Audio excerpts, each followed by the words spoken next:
Sementara kita menunggu bayaran untuk fasa keempat STR 2024 yang bakal dilakukan bermula daripada esok 7 hari bulan November 2024, dalam video pada kali ini, admin nak memberi peringatan kepada golongan-golongan yang bakal admin nyatakan sebentar lagi untuk memohon STR 2025 sebelum berakhirnya 30 November 2024 bagi membolehkan anda menerima pembayaran fasa pertama STR 2025. Sangat-sangat penting untuk anda mengetahui sama ada anda tergolong dalam kategori ini ataupun tidak.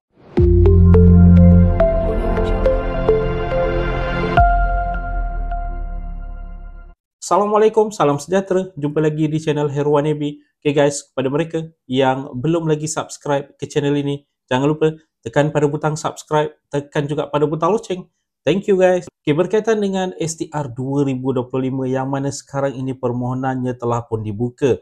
Ramai yang masih keliru, ramai yang mengingatkan ke semua orang perlu memohon untuk STR 2025 ini bagi membolehkan mereka menerima pembayaran bagi STR 2025. Okay, sebenarnya ada kategori-kategori tertentu yang diharuskan, diwajibkan untuk memohon STR 2025 ini. Jadi siapakah kategori-kategori yang dimaksudkan ini yang wajib untuk memohon STR 2025 ini? Okey, untuk menjawab persoalan ini, Amin ingin bawa anda untuk melihat FAQ ataupun soalan-soalan lazim untuk STR 2025, soalan nombor 5 bagi kefahaman anda dengan lebih mendalam. Okey, soalan nombor 5 berbunyi, siapakah yang perlu membuat permohonan baharu STR 2025? Jawapan yang diberi adalah pemohon yang perlu membuat permohonan baru STR 2025 adalah seperti berikut, iaitu yang pertama, pemohon yang tiada rekod dalam sistem STR 2024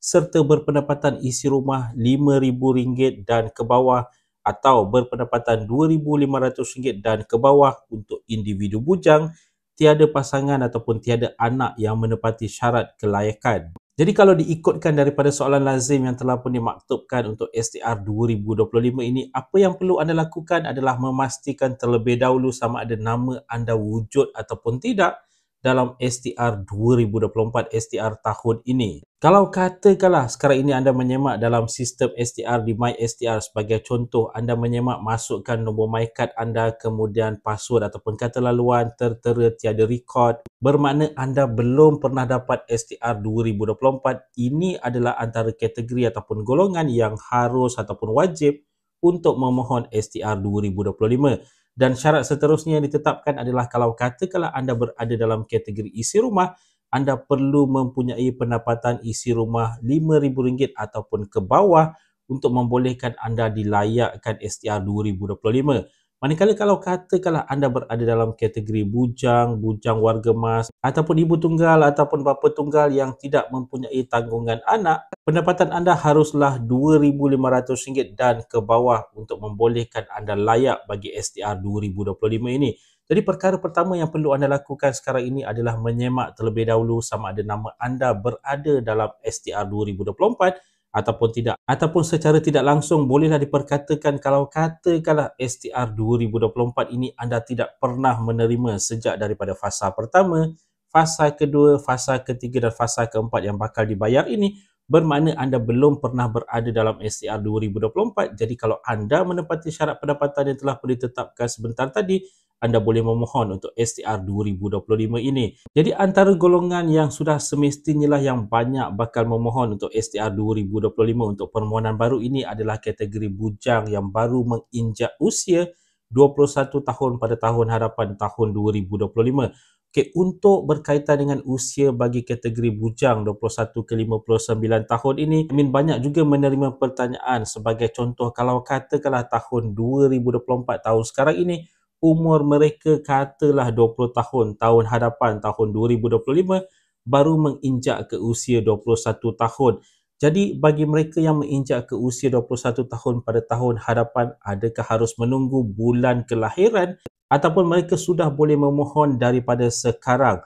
Okey, untuk pengetahuan anda, bagi kategori bujang 21 ke 59 tahun ini tidak mengambil kira bulan kelahiran. Sebagai contoh, kalau katakanlah bulan kelahiran anda pada bulan Jun, jadi bermakna pada bulan Jun 2025 baru genap usia 21 tahun. Okey, itu tidak bermakna anda tidak boleh memohon sekarang ini. Anda sebenarnya telah pun boleh mula memohon sekarang ini, asalkan pada tahun 2025 nanti usia anda adalah 21 tahun, tanpa mengira bulan kelahiran, tarikh kelahiran. Ingat tu. Jadi walaupun sebagai contoh, katakanlah bulan kelahiran anda pada bulan Disember tahun hadapan, tahun 2025, tidak bermakna anda harus menunggu sehingga bulan Disember 2025 baru boleh memohon. Anda sudah boleh memohon mulai daripada sekarang. Dan harus diingatkan, untuk membolehkan permohonan anda itu dinilai, bagi pembayaran fasa pertama STR 2025, anda harus memohon sebelum 30 November 2024. Kalau katakanlah anda menghantar permohonan anda selepas 30 November 2024, permohonan anda hanya akan dinilai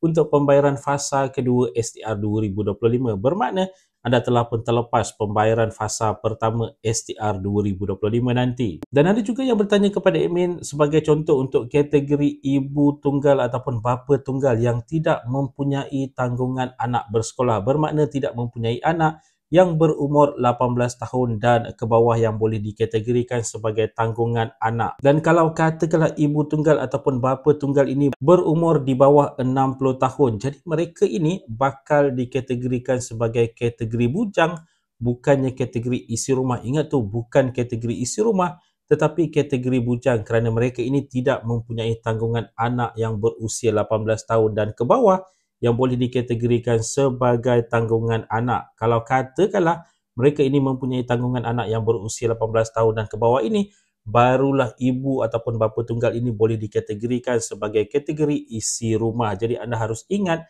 berkaitan dengan perkara ini. Jadi guys, untuk pengetahuan anda berkaitan dengan pembayaran fasa keempat STR 2024, pembayaran terakhir bakal dilakukan bermula daripada esok hari 7 hari bulan November 2024. Mungkin ada pembayaran awal pada hari ini lewat hari ini, tetapi buat masa sekarang ini, buat masa video ini dimuat naik ke YouTube, masih lagi belum ada bayaran dilakukan kepada penerima-penerima yang berkelaikan. Begitu juga dengan keputusan ataupun kelulusan bagi fasa keempat STR 2024 ini masih lagi belum kelihatan. Itu saja sedikit sebanyak perkongsian di dalam video pada kali ini. Jika anda ada sebarang komen, sebarang pertanyaan, anda boleh tinggalkan di ruangan komen di bawah. Dan kepada mereka yang belum lagi subscribe ke channel ini, jangan lupa tekan pada butang subscribe, tekan juga pada butang loceng. InsyaAllah kita berjumpa lagi di video yang akan datang. Stay safe, stay healthy. Assalamualaikum.